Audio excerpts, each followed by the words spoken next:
Salve galera maravilhosa, aqui é o professor Pablo Jamil, seja bem-vindo a mais um vídeo do Blindando Mentes. Hoje vamos dar continuidade ao nosso curso básico de filosofia e vamos falar sobre David Hume. E aí você precisa saber em que ponto nós estamos discutindo, nós estamos falando de quem, esse cara estava associado a qual linha de pensamento.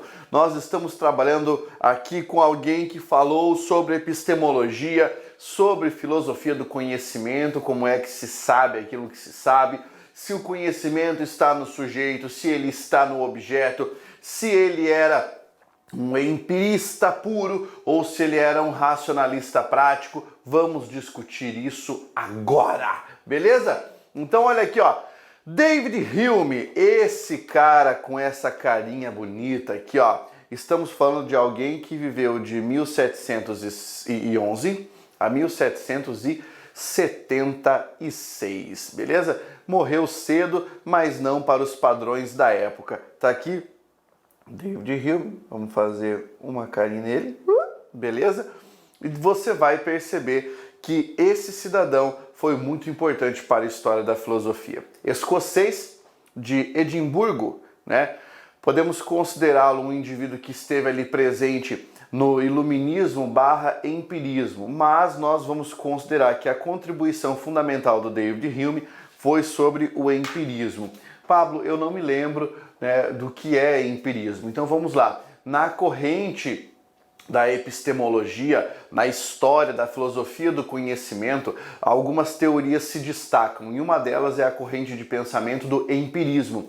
O empirismo é aquela corrente que fundamenta o saber, o conhecimento do indivíduo externo a ele, certo?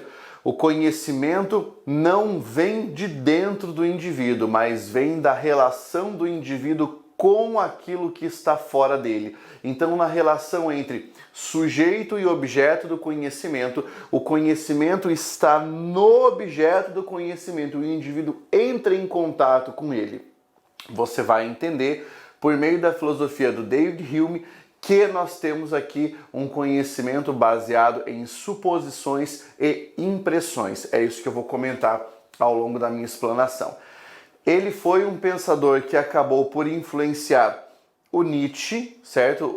Um filósofo muito popular e, diga-se de passagem, um dos meus filósofos favoritos, e o Kant. Não nessa ordem, né? O Kant veio antes. Algumas das suas principais obras: o Tratado sobre a Natureza Humana, a Investigação sobre o Entendimento Humano e Diálogos sobre a Religião Natural. Dessas três, as duas principais estão aqui, certo? Esses que falam sobre o conhecimento humano. Vamos então falar um pouquinho sobre o que era a filosofia de David Hume, certo? Ele começa com uma tentativa de suspender as certezas. Não existem certezas, nós não podemos ter certeza das coisas, porque a partir do momento em que nós temos certeza das coisas, nós começamos a operar julgamentos sobre as coisas. E os julgamentos sobre as coisas sempre são juízos incorretos, porque são juízos baseados em certezas que nós temos. Então temos que desconfiar dessas certezas. Perfeito? Depois disso, ele parte para a ideia de que é necessário descobrir a gênese das crenças, quer dizer, de onde vem a nossa crença. E nós temos essas crenças por quê? Partindo disso, ele vai chegar ao que nós chamamos de empirismo radical. Por quê? Vai partir da ideia de que não existe nenhum tipo de conhecimento no ser. E ele vai entrar em contato com o mundo exterior, com o objeto do conhecimento, para conseguir daí dessa relação ter algum contato. E nesse contato abstrair algum conceito. Isso é muito importante para o David Hume. Por quê? Coloquei para você aqui, ó, percepção e sensação. De acordo com o David Hume, o nosso conhecimento está baseado naquilo que nós percebemos, naquilo que nós sentimos. E a partir do momento em que nós sabemos que os nossos sentidos podem nos enganar, o nosso conhecimento é, de certa forma, sempre parcial e oblíquo. Por quê? Porque ele é sempre filtrado a partir do prisma da percepção. Como assim? Se eu mostrar para você essa xícara, você vai pressupor que dentro dessa xícara haja café e que o café esteja quente. Mas eu poderia ter aqui dentro, em vez de café, conhaque, alcatrão, e estaria bem geladinho. E você pressupõe que aqui eu esteja bebendo café. Tomei um gole de uma coisa que você não sabe. Eu posso ter bebido cachaça, eu posso ter bebido o que mais? Água. Mas, por causa da sua experiência no mundo, você pressupõe que um recipiente com esse formato seja um recipiente próprio para que você coloque café. E que eu, professor, nesse momento, enquanto estou dando uma aula, é muito provável que eu esteja bebendo café. Olha que coisa curiosa. Isso está baseado em uma coisa que você supõe ser a realidade, por causa da sua experiência. Então, as percepções, as sensações trariam o mundo possível de conhecer. Por isso que ele vai acabar influenciando muito o Kant posteriormente, quando ele fala o conhecimento em si, o conhecimento para si. Ele questiona uma das coisas mais humanas que nós temos, que é o princípio da causalidade. O princípio da causalidade é uma coisa tão sensacional que governa quase que todo o nosso conhecimento.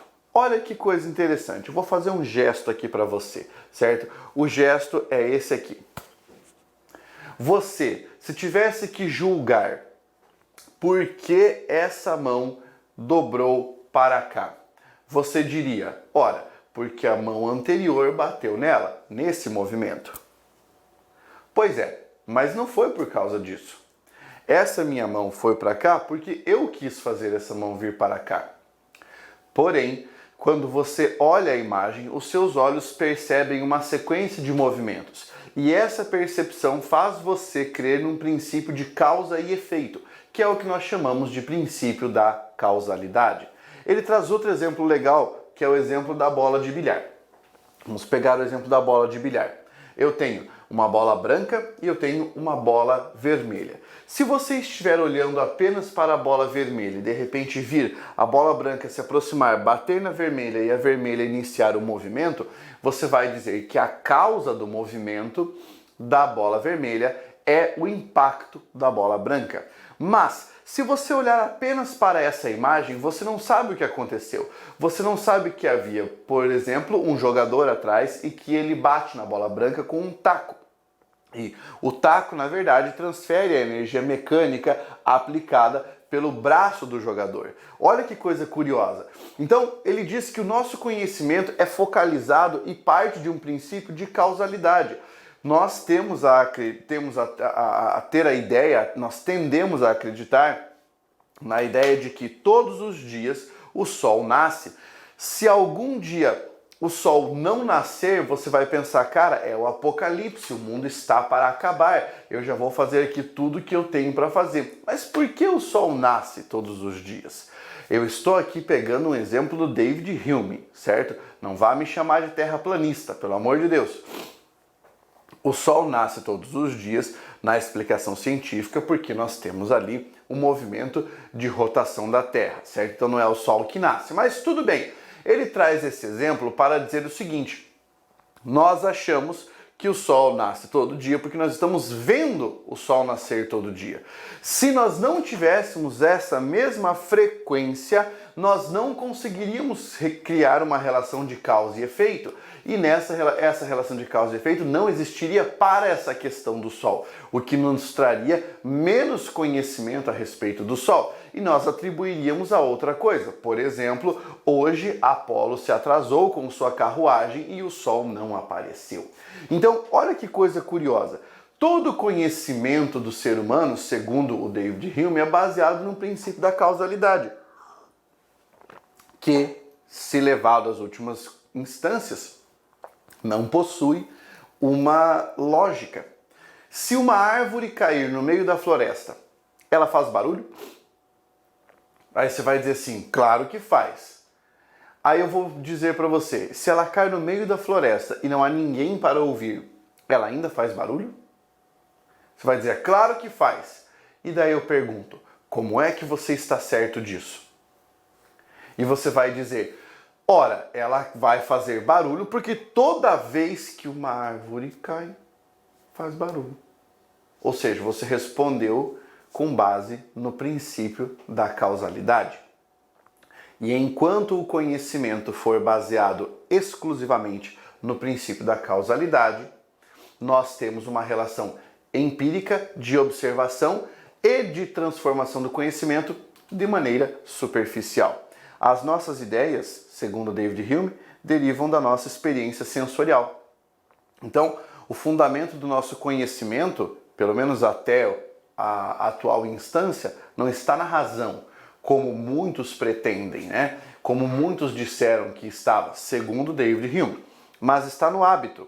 Quer dizer, existe o hábito de isso acontecer. Então, eu vou fundamentar o meu conhecimento no hábito, certo? Na realização constante da mesma atividade, na repetição do mesmo comportamento, na repetição daquele mesmo fenômeno. Então, a partir dessa repetição, na investigação empírica, nós extraímos um conhecimento a partir do hábito. Não é uma coisa maravilhosa?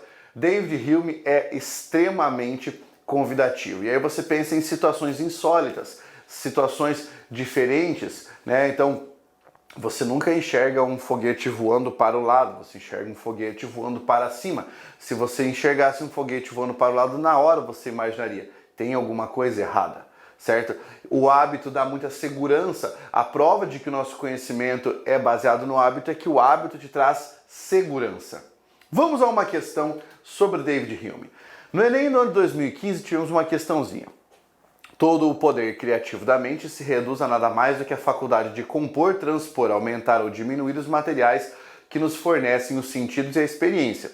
Quando pensamos em uma montanha de ouro, não fazemos mais do que juntar duas ideias consistentes, ouro e montanha, que já conhecemos.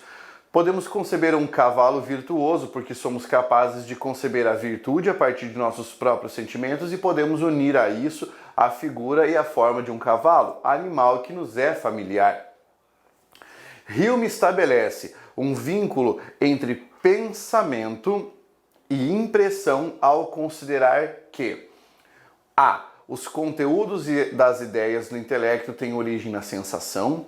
B. O espírito é capaz de classificar os dados da percepção sensível. C. As ideias fracas resultam das experiências sensoriais determinadas pelo acaso. Os sentimentos ordenam como os pensamentos devem ser processados na memória. As ideias têm como fonte específica o sentimento, cujos dados são colhidos na empiria. Então vamos lá. Os conteúdos das ideias no intelecto têm origem na sensação. Foi o que eu disse para você aqui. As ideias derivam da experiência sensorial. A resposta é a letra A. Por que não é a B? O espírito é capaz de classificar os dados. Não, porque quando você atribui o espírito à classificação, você está no racionalismo e não no empirismo. As ideias fracas resultam das experiências sensoriais. Não, as ideias em si, não fracas ou fortes, e não determinadas pelo acaso, mas sim pelo hábito. Os sentimentos ordenam como os pensamentos devem ser processados na memória. Não, os sentimentos, eles têm a ver com as sensações, e as sensações ajudam a formar as abstrações das ideias. E a letra E, as ideias têm como fonte específica o sentimento, cujos dados são colhidos na empiria. Não é o sentimento, são as sensações, as percepções. Beleza? Mais uma aulinha aqui do nosso curso de filosofia, grátis para você. Lembrando que ao fazer a inscrição aqui, você me ajuda, é claro, e se você quiser fazer parte aí do nosso grupo de membros, você continua me ajudando a trazer mais aulas para esse canal. Faça inscrição aí, um grande abraço, até a próxima. Força, guerreiro!